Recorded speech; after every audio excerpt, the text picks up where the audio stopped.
numa prisão, num fato que supostamente aconteceu em 2021, e uma prisão que foi decretada no dia 30 de novembro de 2023, certo?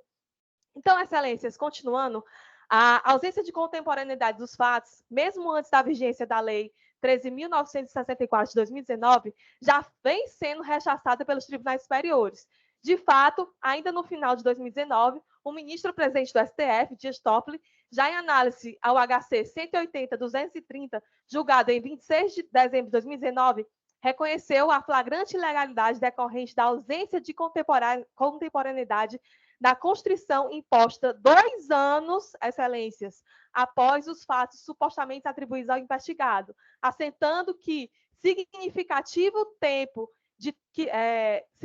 espaço de tempo transcorreu entre a decretação da prisão e os ilícitos supostamente praticados. Inclusive, excelências, nesse sentido, é o enunciado 60 da súmula deste Egresso Tribunal de Justiça, que diz, abre aspas, é vedada nova decretação da prisão preventiva do réu solto durante a instrução criminal ou na sentença, sem que haja fatos novos capazes de demonstrar a necessidade da segregação cautelar. E aí, excelências, eu desafio, eu estudei esse processo com bastante afinco, e eu desafio que me mostrem no processo onde existiu um fato novo de 2021 a 2024 para justificar essa prisão preventiva. O que temos aqui, excelência, é um paciente primário com bons antecedentes com residência fixa que supostamente cometeu um ilícito em 2021. E aí nós vamos pegar esse rapaz e jogar ele na vala, dentro de um presídio, 3 anos depois dele supostamente cometer um delito. Supostamente cometer um delito. E frisa-se, mais uma vez, sem violência, sem grave ameaça. A denúncia que existe para o Lucas é uma denúncia de integrar a organização criminosa, artigo 2, parágrafo 2º da Lei de Organizações Criminosas, e não mais que isso. É um crime sem violência, sem grave ameaça, certo? Gostaria de destacar, excelências, também, uma recente decisão do ministro Antônio Saldanha Pinheiro, que diz: a contemporaneidade, lapso temporal superior a 2 anos, entre a data dos fatos e a decretação da prisão preventiva, a ausência de indicação de fatos novos, configura constrangimento ilegal evidenciado, ordem concedida. Continuando, lapso temporal superior a 2 anos entre a data dos fatos e a decretação da segregação cautelar, sem indicação de fatos novos, evidencia a ausência de urgência de prisão preventiva. Excelências, nunca é demais dizer, temos o rol previsto no artigo 319 do Código de Processo Penal, com diversas medidas cautelares diversas da prisão. E nem o meio do caminho o colegiado da Vara de Organizações Criminosas procurou. Ele simplesmente decretou a prisão preventiva de 7 corréus sem nenhuma fundamentação, sem nenhum fato novo. Continuando, excelências,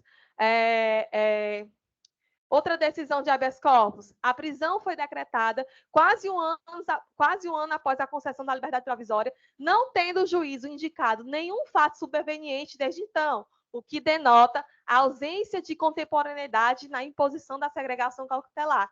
Excelências, é vasto o entendimento jurisprudencial no sentido de que não há contemporaneidade entre um fato que aconteceu em 2021 e uma prisão que foi decretada no dia 30 de novembro de 2023, hoje com mais de 3 anos. Por tais motivos, excelências, a liberdade do paciente deve ser restabelecida diante da ausência de contemporaneidade e com a privação da liberdade ostentar caráter excepcional. Poderia, excelências, o juízo ter substituído a prisão, como eu já falei, por uma das medidas cautelares no artigo 319, né? Nunca é demais lembrar de conceitos básicos, lembrar de que a prisão ela deve ser a última razão. Temos o rol do 319, ele pode ser utilizado. Vossas Excelências podem utilizar ele. Por esse motivo, Excelência, o paciente, como eu já falei, como demonstrado no tópico anterior, ele preenche todos os requisitos para responder ao processo em liberdade. De novo, primário, bons antecedentes, residência fixa, trabalho lícito, e o paciente, mais uma vez, não praticou nenhum crime com violência ou grave ameaça. Dessa forma, excelências, a decretação dessa prisão, ela se torna desproporcional. Para encerrar, excelências, eu gostaria só de ler mais uma decisão do ministro Sebastião Reis Júnior, que diz, abre aspas, é um caso que envolve tráfico de drogas, 354 quilos de maconha, né? Existem outras medidas suficientes a evitar a reiteração delitiva, considerando tanto o fato de o paciente ser primário, o que é o nosso caso, como de o crime, apesar de grave, ter sido cometido sem violência ou grave ameaça. Então, é perfeitamente possível, perfeitamente cabível que a ordem aqui seja concedida.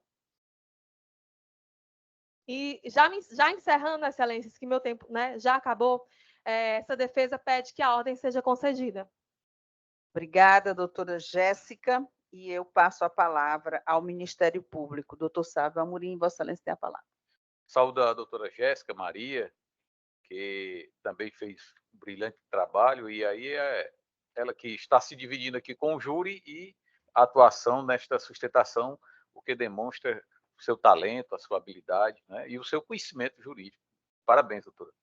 Mas, indo diretamente ao cerne da questão, verifica-se que a contemporaneidade arguída pela impetrante, e é o tema mais forte do habeas corpus, não diz respeito à data. Isso aí é mais do que sabido, e principalmente de suas excelências, os desembargadores aqui que tratam dessa matéria no dia a dia. Não obstante o argumento de que o fato se dera há 3 anos, observa-se na conduta do paciente, o senhor Lucas Silva, apodado de que loucura, cuja função, entre aspas, correria, que traduzindo diz respeito ao executor de ordens. Essas são as informações, executor de ordens, tais como homicídios, tráfico de drogas, ou seja, é quem manda, é quem transmite a ordem aos executores, né, os autores da cobrança. Portanto, isso denota e traduz o risco à ordem pública, tão bem fundamentada na decisão por parte tomada pelo colegiado. Diante disso, o Ministério Público reafirma o parecer contido nos autos, no sentido de que seja denegada a ordem. Obrigada, doutor Sávio Amorim. E eu retorno a palavra à relatora, a desembargadora Maria Ilna Lima de Castro, para a apresentação do seu voto. Obrigada, presidente. Inicialmente, peço licença a todos para ler o projeto de emenda.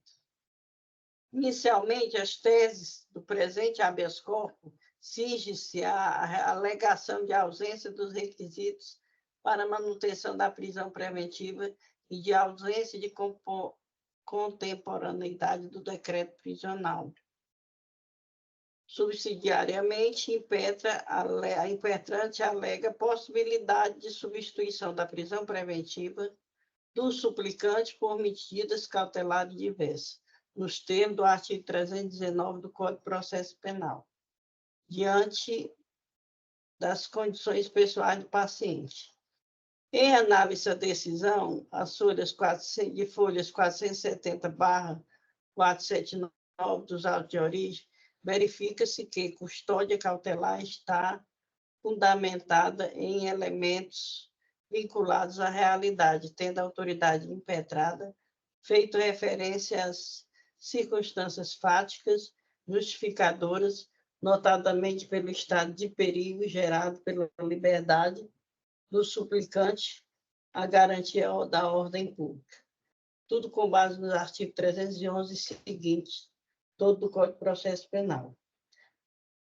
Fumus comissi delicti observável nos elementos investigativos colacionados nos autos de origem, notadamente nos relatórios técnicos de folha 74/103 da ação penal, indicando que o paciente é responsável por executar mais diversas tarefas da ordem da facção criminosa, como homicídio em fase de desafetos, comercializar entorpecentes, levar comidas para a liderança, vigiar residência dos frentes, fazer a vigilância do território a fim de protegê-lo dos inimigos, entre outras funções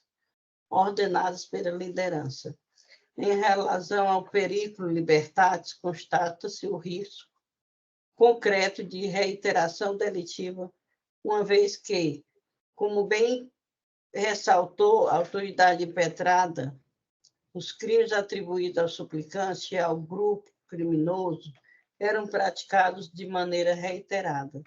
Ademais, conforme o entendimento do Superior Tribunal de Justiça, necessidade de se interromper ou diminuir a atuação de integrantes de organização criminosa é, sim, fundamento idôneo para a manutenção da prisão preventiva. Por essas razões, entendo que a prisão preventiva do paciente está devidamente justificada para resguardar a ordem pública nos termos do artigo 312 do Código de Processo Penal. Em hipótese, destaco que não há o que se falar em inexistência de contemporaneidade do decreto prisional, porquanto ainda presentes manifestos elementos ensejadores deste, notadamente pelos indícios que as infrações cometidas pelo paciente ocorriam de forma reiterada. Ademais, como bem ressaltou a autoridade impetrada, verifica-se a extensão e complexibilidade das investigações e a pluralidade de pacientes envolvidos nos atos criminosos relacionados à atuação da facção criminosa, Comando Vermelho, o que naturalmente demanda mais tempo diante da dificuldade e complexidade da causa, mas nada que macule o decreto prisional no tocante à sua contemporaneidade. No que concerne à alegada existência de condições pessoais favoráveis, tal circunstância, conforme pacífico entendimento, ainda que eventualmente provada, não autoriza isoladamente a revogação da prisão preventiva, a substituição desta pelas medidas cautelares previstas no artigo 319 do Código de Processo Penal, se existe nos autos elementos concretos e suficiência a apontar a necessidade da custódia antecipada. Em relação ao pedido de aplicação de medidas cautelares diversas da prisão, verifica-se que, demonstrada a imprescindibilidade da segregação preventiva, resta clara a insuficiência das medidas cautelares alternativas. Ordem conhecida e denegada. É como voto, presidente. Obrigada, desembargadora Ilna. E votamos com Vossa Excelência nesse habeas corpus, eu e o desembargador Eduardo Costa Fábio. Por tudo que Vossa Excelência falou, parabenizando a doutora Jéssica, que sempre se comporta como uma excelente profissional aqui nessa tribuna, parabenizando a doutora Jéssica, mas eu vou acompanhar o voto da desembargadora na sua integralidade, confirmando o voto provisório já lançado no sistema. Desembargador Eduardo, como vota Vossa Excelência? Obrigado, senhora presidente. Eu também faço minhas palavras de Vossa Excelência, que diz respeito ao desempenho e o comprometimento da doutora Jéssica em defesa do seu constituinte.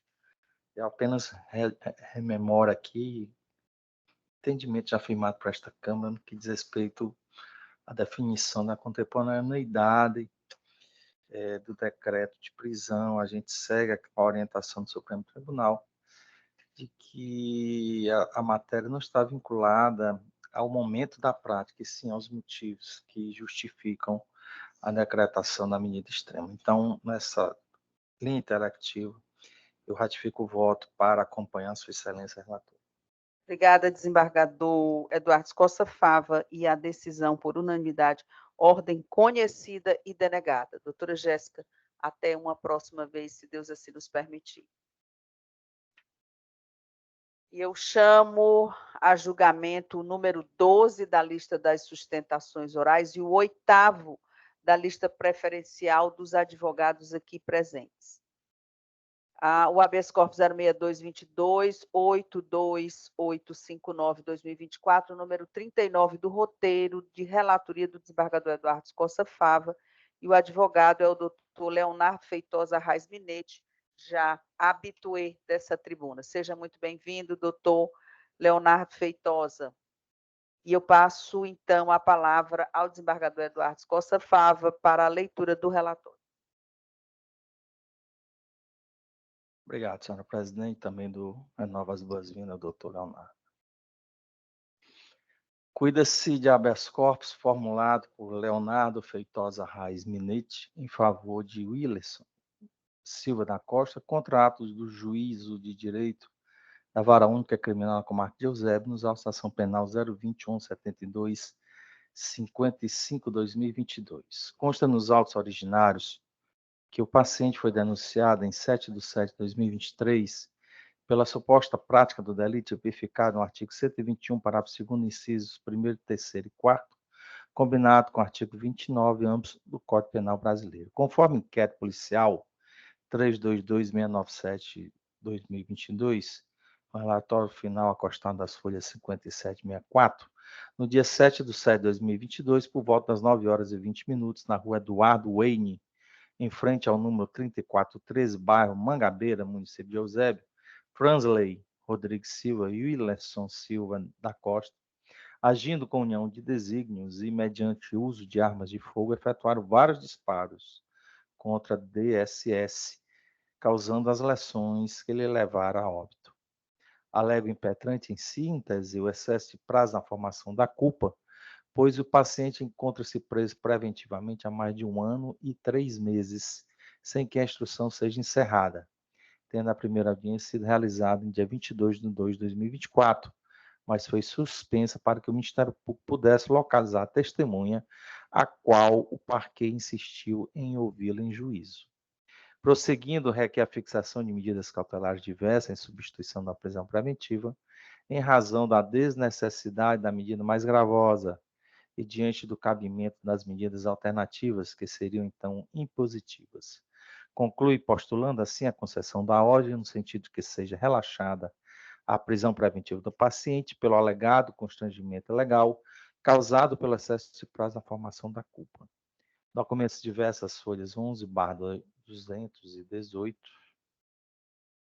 Autos distribuídos por prevenção ao processo 063-72-53-28, ausência de pedido liminar, despacho dando prosseguimento ao feito e requisitando informações à autoridade petrada nas folhas 221, 222. Informações prestadas pela autoridade petrada, as folhas 225, 227.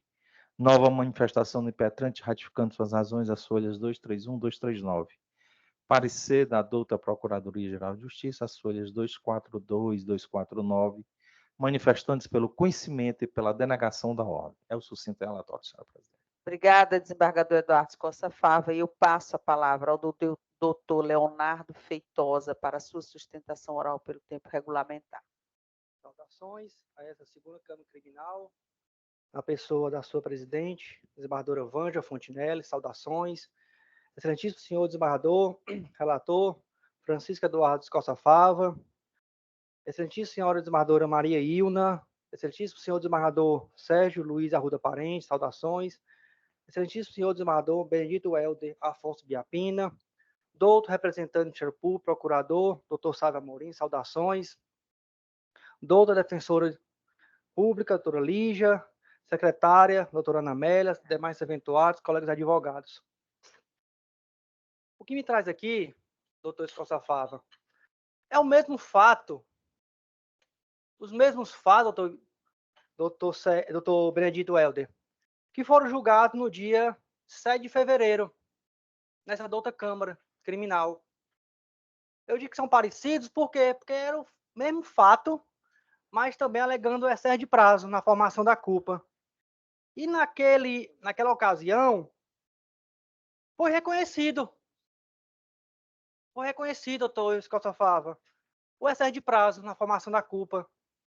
Doutor Benedito Helder, o habeas corpus é o 062-7253-28-2023.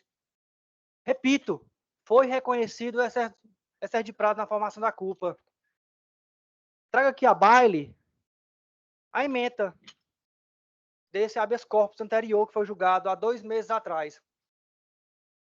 Tese de excesso de prazo na formação da culpa, análise global, demora acima do razoado, aceito, paciente preso há mais de 1 ano e 2 meses, sem que fosse iniciada a instrução. Necessidade, porém, da manutenção da custódia cautelar, garantia da ordem pública, periculosidade do agente. Aqui eu trago só um adendo, doutor Benedito Helder, doutor Escosta Fava. Não existe perigo na garantia da ordem pública com a soltura do paciente. O paciente é réu primário, doutor Escosta Fava. Onde está nos autos que o paciente responde a outro processo, além deste? Onde está no processo, nesse habeas corpus, na ação principal, que ele tem condenação por outro processo? Garantia da ordem pública é evitar que ele volte a delinquir. E não tem como voltar a delinquir, doutor Sávio, se não tem outro processo. Só volta a delinquir quem tem antecedentes. Quem tem outro processo ou uma condenação. Modus operandi, gravidade em concreto. Aqui não merece, ao meu ver, doutor Escosta Fava, essa análise nesse momento. Por quê? Porque não existe uma formação da culpa formalizada. Nem as testemunhas de acusação, doutor Escosta Fava, foi concluída. Nem a acusação, doutor Sávio Amorim, foi concluída. O processo se arrasta há 1 ano e 4 meses. E nem, repito, a acusação foi finalizada. Aplicação na súmula número 2 do TJ, réu suspeito de integrar a organização criminosa. Não existe essa suspeita de organização criminosa. Se existisse, teria vindo o processo para a vara de organização criminosa e não veio. Aqui fala, doutor Escosta Fava, integrar a organização criminosa. Se integrasse a organização criminosa, o processo teria vindo para a vara de organização criminosa, doutora Vanja, e não veio. Se não veio, não integra a organização criminosa. O ponto 1.2. Análise, porém, no caso concreto, verifique-se de fato que a dilação probatória provém de demora alheia à atuação do paciente. Quem disse isso? O voto de Vossa Excelência na sessão do dia 7 de fevereiro, doutor Escosta Fava. E Vossa Excelência, com grande esmero, recomendou ao juiz da celeridade do processo. Dilação probatória provém de demora alheia à atuação do paciente, ou seja, ou de sua defesa, haja vista não ter dado nenhuma conduta que prejudicasse ou ocasionasse a morosidade do andamento processual. A prisão perdura há 1 ano e 2 meses. Isso há 2 meses atrás. Hoje é 1 ano e 4 meses, doutor Benedito Helder. E ao final, coloca o seguinte, doutor Benedito Helder. Ademais, fora designada a audiência de instrução para o dia 22 de fevereiro. Esse habeas corpus, doutor Escosta Fava, foi julgado no dia 7 de fevereiro. No dia 22, teria uma audiência. Eu fiquei feliz, porque ia ter audiência logo ali, logo depois. E no acordo, doutor Benedito Helder, foi dito o seguinte: habeas corpus conhecido e denegado, porém, com a recomendação ao juízo no sentido de que evidencie os esforços necessários de modo a efetivamente realizar a audiência na data prevista, que é a data do dia 22 de fevereiro. E aí o que acontece na audiência?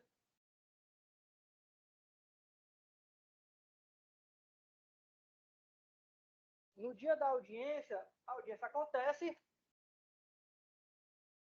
Mas não é concluído, doutor Sávio Amorim.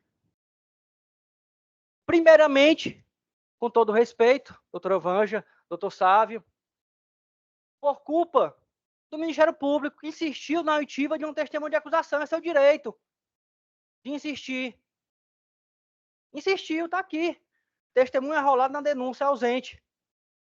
Constou isso no termo de audiência, doutor Benedito Helder. Em seguida, o promotor de justiça insistiu na oitiva da declarante Bianca, ex-namorada da vítima, pugnando pela remessa dos autos com vista para indicar possíveis endereços da mesma. Possíveis endereços. Aí, a audiência iria ser remarcada. Aí acontece uma situação, doutor Benedito Helder, que eu nunca vi. O juiz, doutor Sávio, o juiz de primeiro grau, ele, em vez de remarcar a audiência, ele suspendeu o processo. Ele suspendeu o processo de réu preso até, doutora Vanja, que o Ministério Público indicasse o endereço da testemunha faltante. Vejamos que tem no termo de audiência. Ao final, doutor Benedito Helder, ao final o magistrado suspendeu. Ele grifou e botou em negrito. Suspendeu, para não esquecer. A instrução, suspendi a instrução de réu preso. Não marca a audiência. Não marca a audiência até o promotor dizer onde está a testemunha dele. Isso é razoável, doutor Benedito Helder? Suspender uma audiência, a marcação de audiência de réu preso? Eu nunca vi. Marca-se uma audiência 2, 3, 4, 5 meses depois. Mas suspender a marcação de audiência é razoável isso, doutor Escoça Fava? Suspender uma marcação de audiência de réu preso? Ao final, o magistrado suspendeu a instrução, determinando que, em seguida, os autos viessem com o Ministério Público para indicar possíveis endereços da testemunha. Após o retorno dos autos, fica determinado que seja designada a audiência. E aí, doutor Benedito Helder, saímos da audiência do dia 22 sem marcação de audiência, com o processo, doutor Sávio, no limbo. As famílias perguntam, quando é a próxima audiência? Não sei. Quando vai haver o julgamento? Não sei. Quando a testemunha vai ser ouvida? Não sei. Está suspenso o processo de réu preso. Não marca nada. Ninguém marca nada. Ninguém marca audiência até que o promotor queira indicar uma testemunha. O endereço da testemunha. Isso foi no dia 22 de fevereiro, doutor Sávio. Quando foi prestadas as informações, doutor Escoça Fava, ainda não existia audiência marcada. Sabe quando foi marcar a audiência, doutor Benedito Helder? 1 mês depois da audiência. No dia 22 de março, a audiência foi dia 22 de fevereiro. 1 mês depois, o promotor, a promotora, não me recordo, juntou os novos endereços dessa testemunha e foi marcada a audiência para o dia 23 de abril, esse mês. 23 de abril foi marcado. Mas demoraram 1 mês, doutor Benedito Helder, de um processo parado, esperando, doutor Escoça Fava, que o promotor juntasse os endereços da testemunha. Isso eu nunca vi. Eu até pergunto que o doutor Sávio se ele já viu isso. Uma audiência de instrução ter seu feito suspenso, esperando que seja dito o endereço da testemunha. Isso de réu preso. Isso de réu preso. Então, doutor Eduardo Costa Fava, apesar de Vossa Excelência ter, e essa da outra Câmara, ter recomendado que fosse dada celeridade para que a audiência fosse concluída e realizada, ela não foi concluída. E nem a acusação foi concluída. Por quê? Porque ainda falta ouvir, em tese, uma testemunha. A audiência, doutor Benedito Helder, está marcada para o dia 23 de abril desse mês. Aí diz, não, está próximo de acontecer essa audiência. Vai acontecer? Eu não sei. pode acontecer alguma coisa e não acontecer essa audiência. Eu não posso prever o futuro. Eu prevejo o que aconteceu hoje, o que está acontecendo. E hoje, o excesso de prazo é evidente. Nada justifica 1 ano e 3 meses de um réu encarcerado, de não ter antecedentes criminais, doutor Escoça Fava. E manter o réu preso com base no princípio da proporcionalidade e pelo princípio da proibição da proteção deficiente por parte do Estado juiz. O Estado juiz, doutor Escoça Fava, está sendo moroso. O doutor ente do Ministério Público de primeira instância, doutor Benito Welter, está sendo moroso. Pediu para ouvir uma testemunha de acusação. E o juiz suspendeu o ato. Se isso não for moroso, eu não sei mais o que é. Pode até, doutor Benito Welter, Vossa Excelência, recomendar de novo, para que faça novamente os esforços para que se conclua a audiência. Pode. E aí, quando for no dia 24 de abril, pode ser também que eu esteja aqui novamente fazendo um habeas corpus, porque a audiência não foi concluída, como já não foi. Já era para ter sido 1 ano e 4 meses de um processo simplório, simples, de um réu primário. Nada justifica, doutor Benito Welter, manter o réu preso, sendo réu primário, não tendo formação da culpa formalizada pelo Ministério Público, e estando o processo andando a passos lentos por culpa do aparato estatal. Assim, peço venha ao parecer da douta PGJ para que seja concedida a liberdade do paciente mediante medidas cautelares de diversas da prisão. Agradeço. Obrigada, doutor Leonardo. E eu passo a palavra ao doutor Sávio Amorim para a sustentação oral do Ministério Público. Primeiro, doutor Leonardo Feitosa Arraes, qual sempre que eu o encontro, vem logo a lembrança do seu tio, né, doutor Paulo César Feitosa Arraes, né? Saudosa memória. Mas no tocante ao habeas corpus, conforme parecer lançado, tem-se que a complexidade e, ao mesmo tempo, a designação da audiência para o próximo dia 23/4 são motivos suficientes para que a ordem seja denegada. E é assim que me manifesto, Excelência. Obrigada, doutor Sávio Amorim. Eu retorno a palavra ao relator, desembargador Eduardo Costa Fava. Obrigado, senhora presidente. Reitero os cumprimentos, tanto ao doutor Leonardo quanto ao doutor Sávio. Vamos aqui ao registro alguns pontos que eu reputo relevantes. Primeiro, rememorar que crime de organização criminosa é diferente de crime praticado em contexto de facção. São duas coisas distintas. Quando o juiz determinou a suspensão até que se localizasse a testemunha, é porque o ato de instrução estava pendente à inquirição. Então, suspendendo ou não teria que, do ponto de vista prático, nenhuma consequência. O fato dele ter dito está suspenso ou não ter dito, de forma que estaria a cumprir o prazo da diligência requerida pelo Ministério Público, né? Em que pese o brilhantismo da defesa, o esforço da defesa, mas a gente precisa também pontuar alguns pontos aqui. No dia 7 de fevereiro, esta corte julgou o habeas corpus. Salientando, naquela ocasião, a questão de condições pessoais do paciente já foi devidamente apreciado. Não há razão aqui para a gente novamente estar revisitando isso. Ele é primário, ele tem emprego fixo, enfim, isso já foi apreciado no dia 7. No dia 1º de março, então, quando foi o julgamento, houve dia 7, a defesa participou da audiência lá, então, logo no dia 27 de fevereiro, impetrou presente habeas corpus, ou seja, 20 dias após o julgamento do habeas corpus, a defesa impetra no habeas corpus.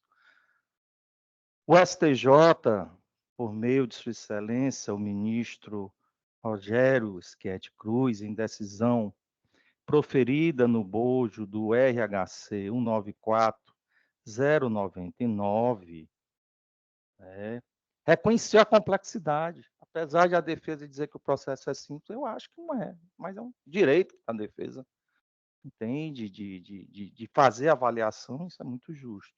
Sua Excelência também reconheceu. Eu não estou aqui dizendo que está havendo um elastecimento da instrução, que isso seja um direito público subjetivo do réu. Não vejo assim. O próprio relator do ministro, o ministro Schietti, também foi na mesma linha ao julgar habeas corpus.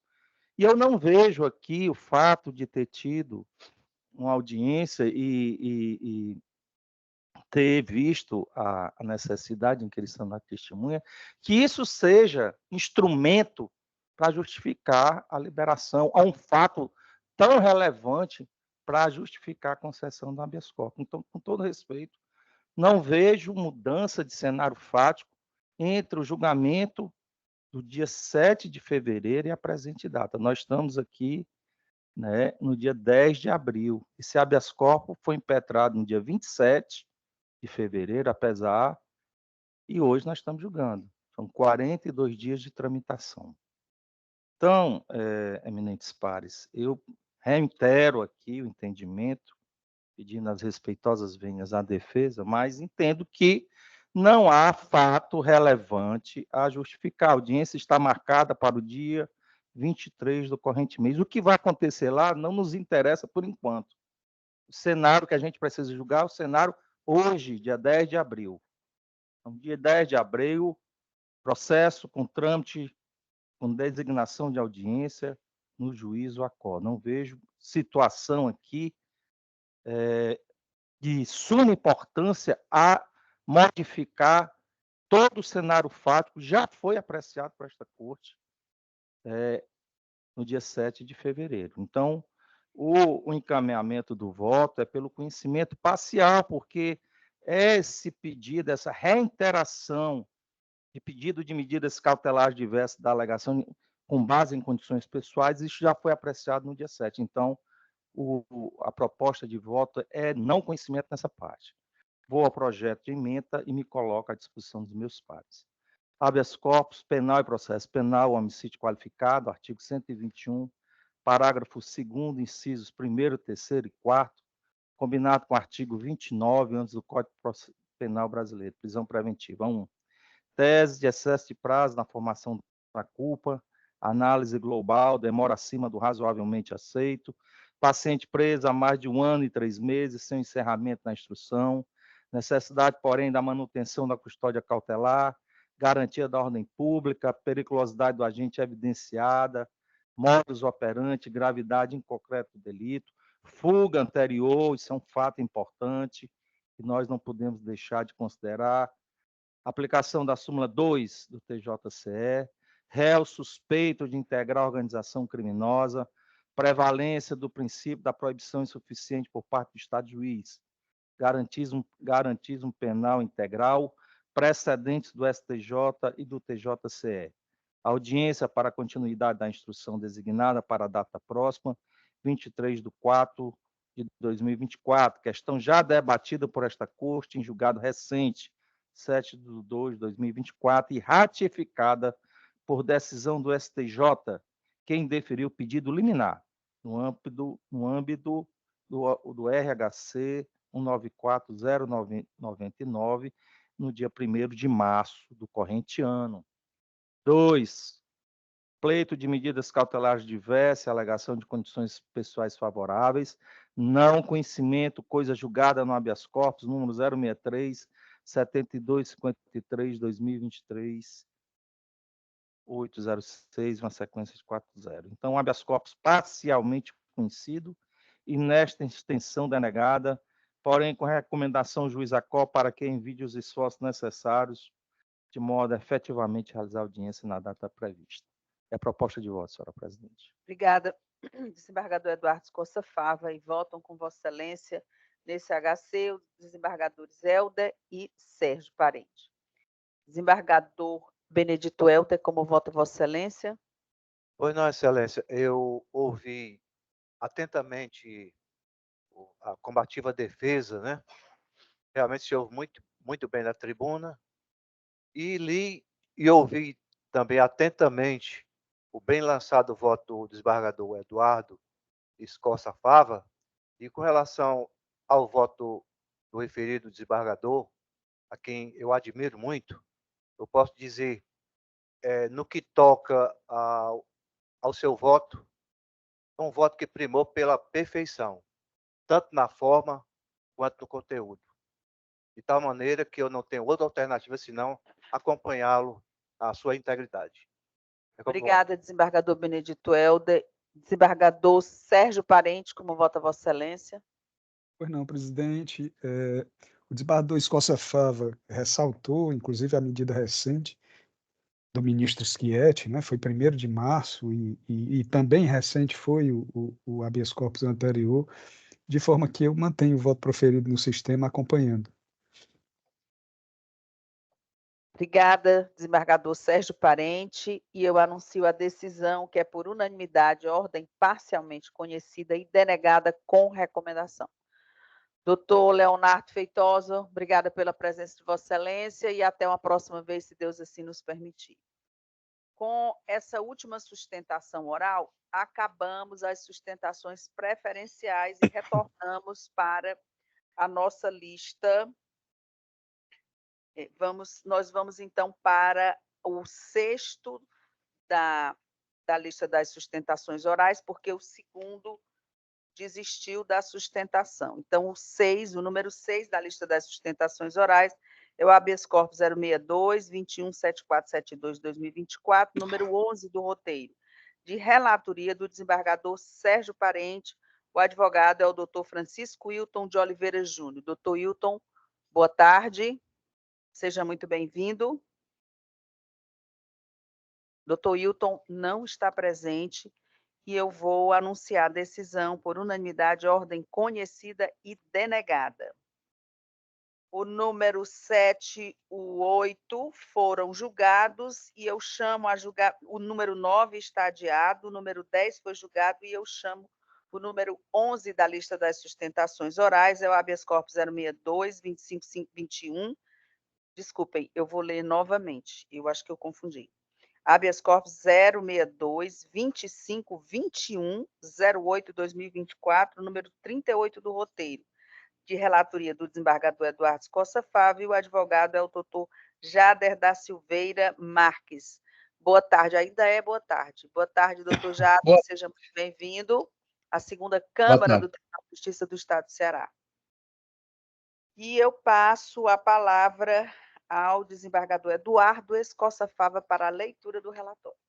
Obrigado, senhora presidente. Também reitero as boas-vindas ao doutor Jader da Silveira Marques e vou à leitura do relatório.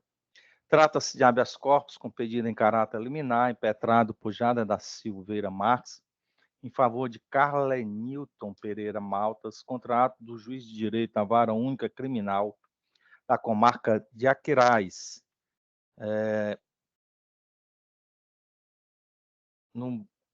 nos autos da ação penal originária 000272925/2018.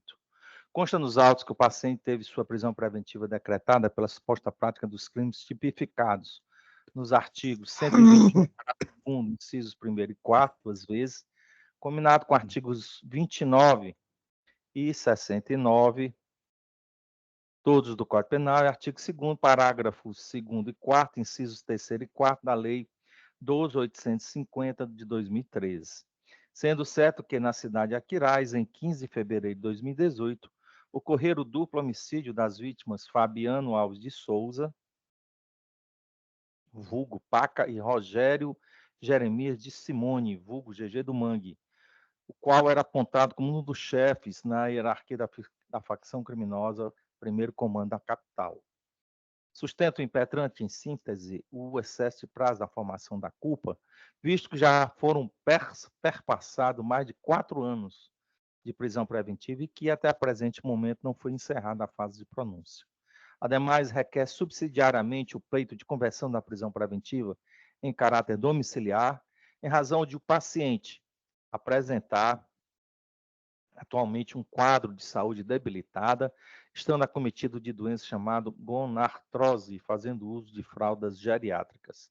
Conclui postulando a concessão da ordem liminarmente no mérito, sua confirmação para que seja convertida a prisão preventiva do paciente em medidas cautelares alternativas à prisão ou, subsidiariamente, que seja concedida a prisão domiciliar, garantindo desde já seu deslocamento para hospitais, clínicas e laboratórios para que prontamente façam enfrentamento da patologia que ele acomete. Documentos diversos anexos às folhas 28/128, autos distribuídos originariamente à relatoria do desembargador Sérgio Arruda, parente, por prevenção ao processo 062827368, e redistribuídos ao relator signatário em 23/2/2024, em conformidade com a decisão proferida às folhas 131-133. Decisão interlocutória proferida às folhas 137 e 140, em que restou indeferido o pedido liminar. Remetidos os autos à Procuradoria-Geral de Justiça, o representante do Ministério Público apresentou parecer de folhas 146 e 156, opinando pelo conhecimento e denegação da ordem. É o relatório, senhora presidente. Obrigada, desembargador Eduardo Costa Fava, e eu passo a palavra ao doutor Jader da Silveira Marques para a sua sustentação oral. Doutor Jader, Vossa Excelência tem a palavra. Muito obrigado, excelentíssima senhora presidente desta Câmara Criminal. Eu, na sua pessoa, quero saudar os demais desembargadores, Ministério Público e colegas que assistem a este julgamento. Quero dizer a vossas excelências que, quando trago este habeas corpus ao conhecimento desta colenda corte, faço isso, excelências, com a perfeita consciência de que casos ditos complexos precisam de mais tempo para seu processamento.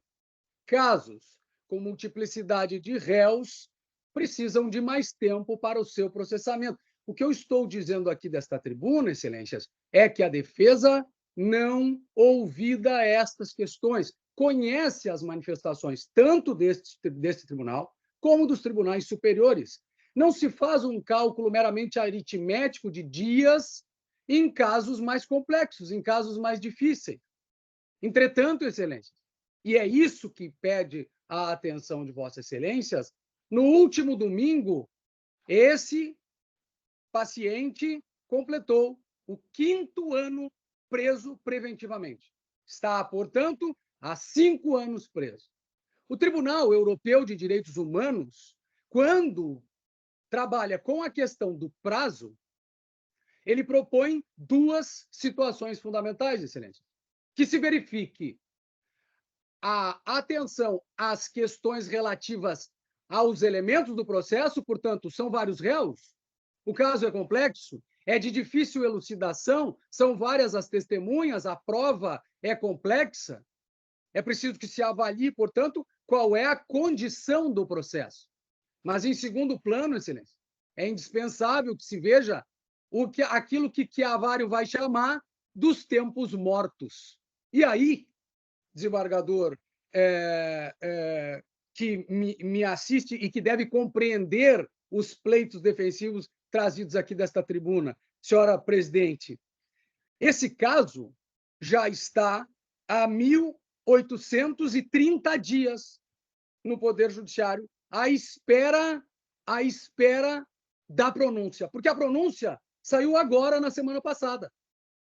1.830 dias. Excelências, esse réu foi preso em 7 de abril de 19. 7 de abril de 19. O que eu estou a dizer? Que de 7 de abril de 19 até 2 de fevereiro de 2023, esse processo tramitou aguardando a apresentação de alegações finais. E aí, excelências, começa o que é o pleito defensivo, o que é o fundamento do pleito defensivo. Ora, é razoável que um réu preso em 7 de abril de 19 vá a fevereiro de 23 para apresentações de alegações pelo Ministério Público, que no prazo, tendo um prazo de 20 dias deferido pelo magistrado, só entrega 50 dias depois. Mas, e aí, excelências, acompanhem comigo aquilo que não é responsabilidade da defesa, que não é responsabilidade do réu, que não é defeito da legislação, que não diz respeito à complexidade do caso. O Ministério Público, depois de 50 dias, ele apresenta alegações finais em 7 páginas. 7 páginas. 50 dias para apresentar umas alegações finais em 7 páginas. Bom, mas o júri é assim. O Ministério Público não precisa se estender em petições longas, e é verdade. É verdade. Mas de fevereiro de 23, o Ministério Público é intimado, ele vai apresentar em março a sua petição, e aí o processo fica 221 dias à espera da pronúncia, excelência. 221 dias à espera do édito da decisão que pronunciaria agora, na última semana, esses acusados. Que é isso, então, senão a utilização de um tempo excessivo para uma prisão que não se resolve. Ora, o acusado está em prisão federal. O que isso quer dizer? Que ele está em recolhimento unicelular, sem condições de acesso aos seus familiares, que não vê seus filhos. Esse cidadão não vê seus filhos há 5 anos, porque não é possível o acesso das crianças àquele local. E vejam, excelências, não vou fazer aqui uma análise de prova, porque isso é incabível em habeas corpus. As excelências ensinam isso todo o tempo nos seus julgados. Não se analisa a prova em habeas corpus. No entanto, trata-se de um réu primário, sem passagens policiais, que está sendo acusado num processo com uma delação não confirmada em juízo, cujo delator foi morto. E aí assinale-se isso em negrito para Vossas Excelências pela própria polícia. Um caso rumoroso, é um caso complicado, mas o que está a pedir esse acusado? Ele está a pedir aquilo que levou a Comissão Interamericana de Direitos Humanos, que a sua humanidade seja respeitada depois de 5 anos. Porque não é razoável, Excelência, que 221 dias se passem para a aprovação de uma sentença, de uma decisão de pronúncia. O réu tem o direito a ser julgado em prazo razoável, isso está na Constituição Federal, e não é razoável que alguém que sente dores, que estão aí registradas, tive o cuidado de trazer a Vossas Excelências, me perdoem de ter feito isso à guisa de memorial, mas é um fato novo. Um outro defensor representa este acusado na Comissão Interamericana de Direitos Humanos, leva um relatório organizado, seu estado grave de saúde, para uma apreciação devida da sua condição, e o que se vê, portanto, agora é um réu preso há 5 anos, num processo que tem como característica fundamental a ocorrência de tempos mortos, são os tempos de gaveta, são os tempos, os antigos tempos de armário, como se tinha nos processos físicos. Não é possível que haja uma dilação tão grande de prazo e o Superior Tribunal de Justiça, em voto trazido a Vossas Excelências, o HC 638762 do Espírito Santo, traz um caso de 5 anos de prisão para mostrar a hipótese de superação da súmula 21 do STJ, uma súmula antiga, uma súmula de um tempo em que nós não tínhamos a capacidade de processamento que nós temos hoje. Vejam, Vossas Excelências, que eu estou aqui na capital do Rio Grande do Sul, à beira do Lago do Rio Guaíba, falando com Vossas Excelências no outro lado do Brasil. Separados por uma distância continental, por diferenças mais diversas, mas usando hoje dos recursos que o sistema eletrônico nos permite, mas nem isso foi capaz de dar celeridade a esse feito. Nem isso, nem a tecnologia. Porque nós temos um processo com 5 anos de desenvolvimento. Para o quê, excelências? Simplesmente para a pronúncia. 5 anos. 5 anos. Esse cidadão não pode ter de volta a criação do seu filho, o conhecimento das coisas da vida do seu filho, porque há 5 anos ele está isolado do mundo. Os senhores sabem que na prisão federal não se tem acesso sequer à televisão, não se tem acesso a meios informativos, ou seja, a pessoa ela fica sem acesso à vida, ao mundo. E é assim que está esse cidadão, sentindo dores permanentes numa enfermidade grave atestada por médicos. Então, o que se pede? Se não a revogação dessa prisão preventiva pelo excesso de prazo claríssimo, pelo menos a humanidade de dar a esse sujeito a possibilidade de um tratamento em regime domiciliar. Desembargadora Presidente, eu quero agradecer a Vossas Excelências e quero registrar aqui da parte defensiva um elogio ao modo extremamente educado, cordial, com que Vossas Excelências tratam a advocacia, elogiando os trabalhos, valorizando o trabalho da defesa, porque nós estamos aqui, algumas vezes, até tomando o tempo de Vossas Excelências para casos em que Vossas Excelências já têm a posição firmada, mas fazendo aquilo que nós acreditamos ser o nosso trabalho, que é trazer a Vossas Excelências o lado daquele que sofre os efeitos da prisão. Então, o pedido a Vossas Excelências é da concessão da ordem para fazer cessar 5 anos. 5 anos. 1.830 dias, 1.830 dias em recolhimento da maneira como está esse réu. Muito obrigado a Vossa Excelência, eu devolvo a palavra. Obrigada, doutor Jada, e eu passo a palavra ao doutor Sávio Amorim para a sua sustentação oral pelo Ministério. Eu renovo os cumprimentos e desejo boas-vindas ao doutor Jada da Silveira.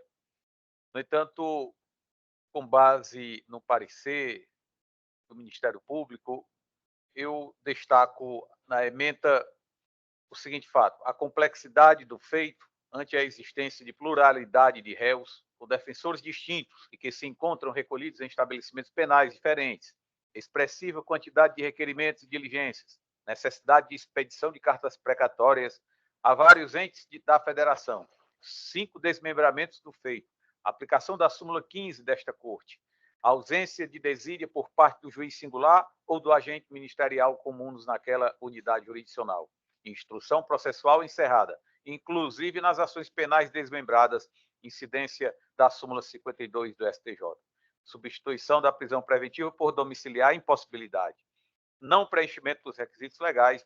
O Ministério Público, portanto, por mim representado neste momento, opina no sentido de que seja denegada a ordem, Excelência.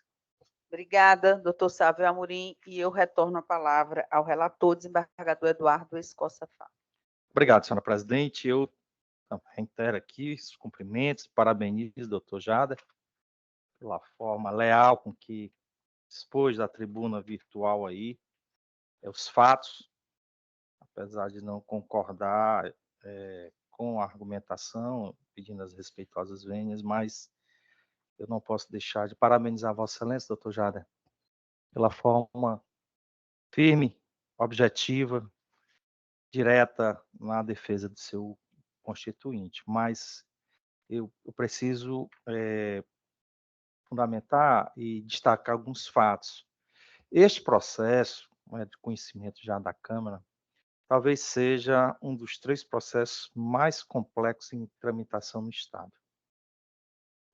Isso tramita desde 2018, é de conhecimento público e notório, o fatídico duplo homicídio ocorrido aqui em um município vizinho. Nós temos aí 10 réus, 10 denunciados, né? Eu imagino aqui a dinâmica, a logística para a realização de todas essas audiências.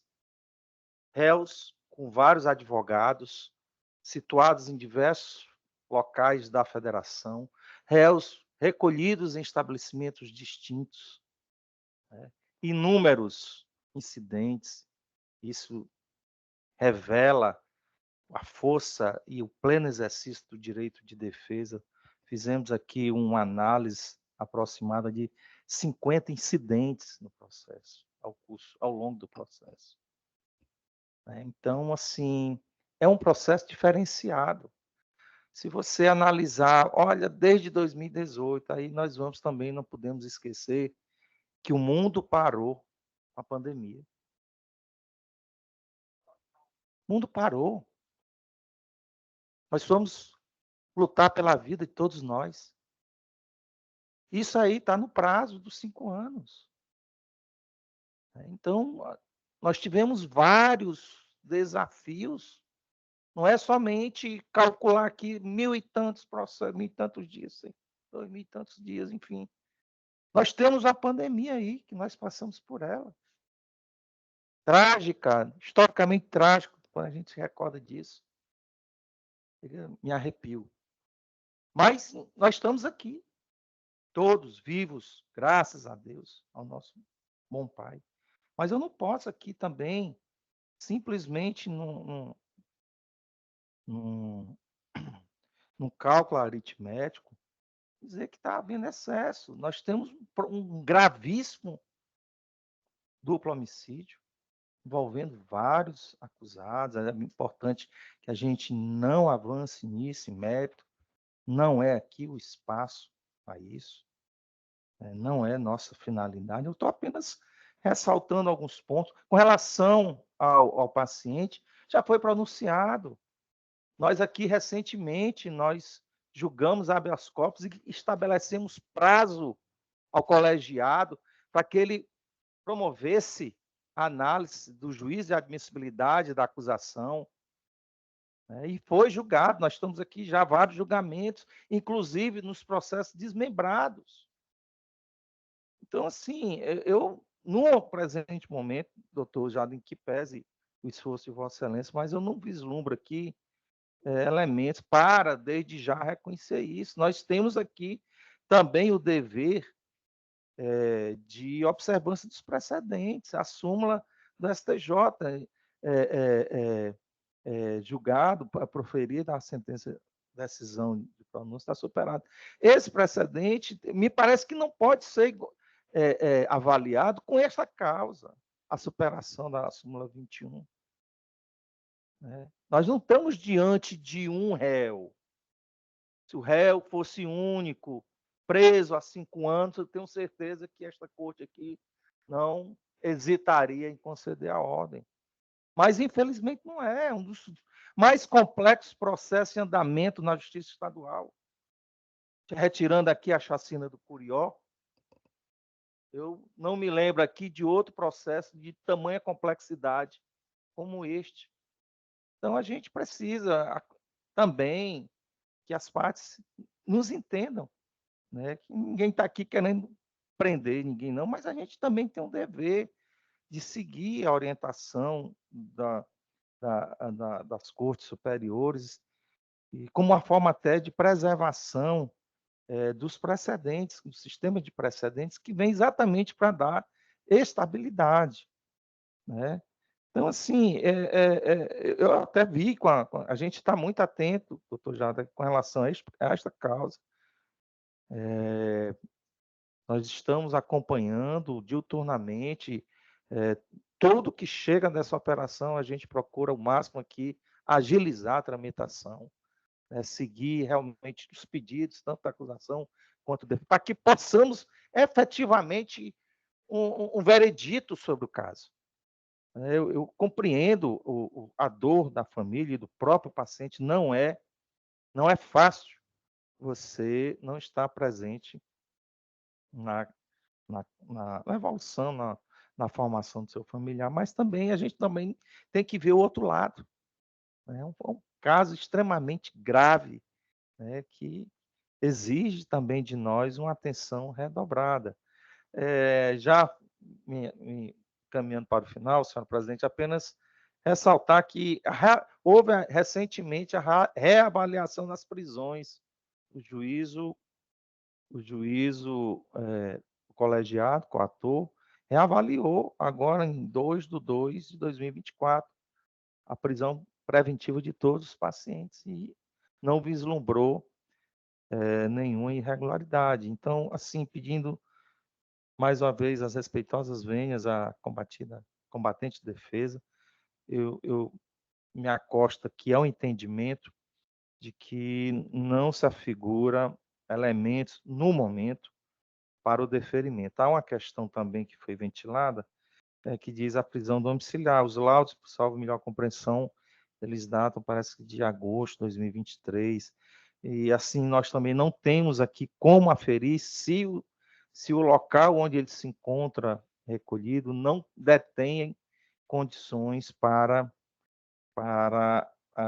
promover e garantir esse tratamento. Então, fica muito difícil nós aqui em sede de habeas corpus adentrar numa amplitude, numa comunicação mais profunda, sem uma prova pré-constituída e sem elementos mais atualizados. Isso também não impede que possamos revisitar o assunto em momento oportuno. Então, com essas considerações, eu vou ao projeto de emenda, sem antes reiterar os parabéns ao Dr. Jader Nogueira Marques pela brilhante tentação em defesa de seu constituinte. E também ao doutor Sava Amorim, também, de outro lado. Parabéns. Penal e processo penal, habeas corpus, homicídio qualificado e organização criminosa, artigo 121, parágrafo 2º, inciso 1º e 4º, 2 vezes, cumulado com artigos 29 e 69, todos do Código Penal, e artigo 2º, parágrafo 2º e 4º, incisos 3º e 4º da Lei 12.850/2013, prisão preventiva decretada. 1. Alegação de excesso de prazo na formação da culpa. Análise global, demora acima do razoavelmente aceito. Paciente preso há mais de 5 anos. Instrução encerrada há mais de 1 ano. Necessidade, porém, da manutenção da custódia cautelar, garantia da ordem pública, periculosidade do agente evidenciado, modus operandi e gravidade em concreto dos delitos. Réu suspeito de integrar organização criminosa de notória expressão nacional. Prevalência do princípio da proibição insuficiente por parte do Estado juiz, garantismo penal integral, precedentes do STJ e do TJCE, superveniência da sentença de pronúncia em 11 de março de 2024. 2. Alegação de ofensa ao artigo 316, parágrafo único do Código de Processo Penal, excesso de prazo para reavaliação da prisão preventiva, o esgotamento do prazo de 90 dias previsto no artigo 316, parágrafo único do CPP, não enseja automática e imediata nulidade da medida cautelar. Precedentes. Pedido de substituição da prisão preventiva por prisão domiciliar, não acolhimento, ausência de comprovação acerca do atual estado de saúde do paciente e sobre a impossibilidade de conciliar o tratamento com a permanência na unidade prisional. Então, nessa ordem de ideias, ordem conhecida e denegada. É a proposta de voto. Obrigada, desembargador Eduardo Costa Fava. E votam com Vossa Excelência os desembargadores Helder e Sérgio. Desembargador Helder, como vota Vossa Excelência? Pois não, Excelência, eu acompanho integralmente o voto do eminente relator, não sem antes parabenizar também o doutor Jader por sua brilhante atuação como advogado de defesa. É como voto. Obrigada, desembargador Benedito Helder. E eu indago, desembargador Sérgio, como vota Vossa Excelência? Também acompanho, presidente. Mantenho o voto proferido no sistema. Obrigada, desembargador Sérgio, e eu anuncio a decisão, ordem conhecida e denegada. Doutor Jader, obrigada aí pela sua participação. Parabéns mais uma vez e até uma próxima oportunidade, se Deus assim nos permitir. Muito obrigado, bom trabalho a todos. Obrigada. Eu chamo para a julgamento o número 13, o último processo dessa pauta, é o recurso sentido estrito 027464217, 2020, número 44, da pauta 11, de relatoria do desembargador Eduardo Escossa Fava, e o advogado é o doutor Jader Aldrin Evangelista Marques. Doutor Jader, boa tarde. É boa noite já. É mesmo, boa noite. Doutor Jader não está presente, informa a secretaria e eu anuncio a decisão por unanimidade, recurso conhecido e improvido. Bom, vencemos nossa pauta mais um dia, agradecendo a Deus e a presença de todos que estamos aqui, principalmente o desembargador Sérgio que, apesar de doente, ele me ligou hoje para avisar que não poderia comparecer presencialmente, e eu vi o quanto ele estava doente, e eu parabenizo, viu, desembargador Sérgio, por Vossa Excelência estar aqui nesse sacrifício, né? Eu imaginava que nós iríamos terminar mais tarde, então, graças a Deus, 18h14. Quantos processos? 119 processos julgados hoje. Então, agradecendo a presença do Ministério Público, da Defensoria Pública, dos servidores e dos que nos acompanham virtualmente, principalmente os assessores nos gabinetes.